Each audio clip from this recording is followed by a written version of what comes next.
Wesh la street masquée, ça va bien ou bien? Eh ben j'ai envie de dire bienvenue dans une semaine dans le game. Les restes de l'actu hip-hop de France plus ou moins analysés par un con abonné et aussi son voisin Brahim. Je me retire officiellement dans la course à la présidentielle pour pouvoir lutter contre le système de l'intérieur comme Jean-Marie Bigard. Cool.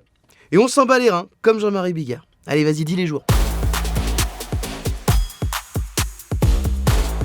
Lundi. Le lundi, c'est toujours le jour préféré du FC Midweek, qui sont les fans hardcore du FC première semaine. Puisqu'on a les premiers chiffres de vente des albums, donc là, celui de Weshden. Alors, plein d'analyses, en veux-tu, en voilà, sur les quasi 10 000 ventes.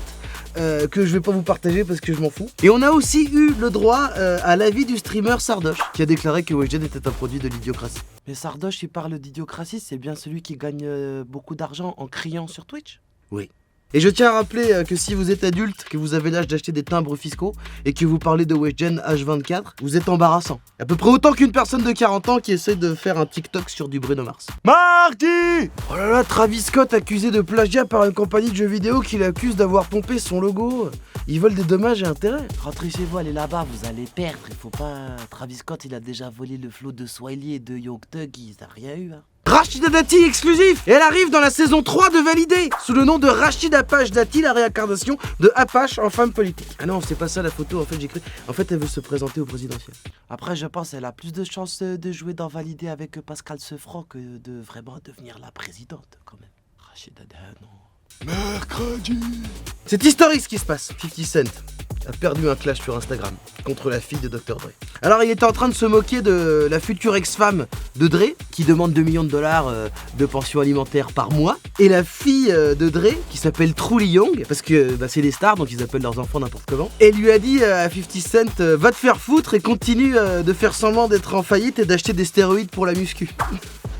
Et là il a fermé sa gueule. Ça veut dire, on sait comment on fait pour gagner un clash contre 50 Cent. C'est facile en fait. Il suffit d'avoir un nom de docteur, de produire Eminem, de devenir milliardaire, de se marier, d'avoir une fille d'environ 20 ans et après de divorcer.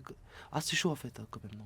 Jeudi. Sinon, Rihanna croit qu'on la voit pas, mais on t'a vu, meuf. T'es en train d'essayer de remettre à la mode la coupe mulet, on se sait. Cardi B se lance dans la boisson aussi. Elle va lancer une marque de liquide d'hiver sous le nom de WAP. Qui veut dire wet ass. Et pourquoi Cardi elle se lance pas dans une marque de gants? T'as capté? Cardigan. T'as kiffé, Harry, t'as kiffé. Non.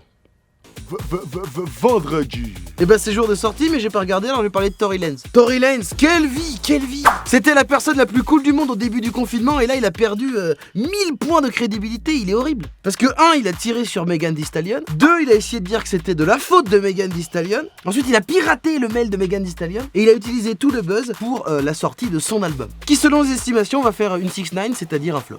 Je voudrais juste dire cher. C'est ce qui conclut une bonne semaine de merde, mais la prochaine sera pire. Move Radio, Hip Hop Nation.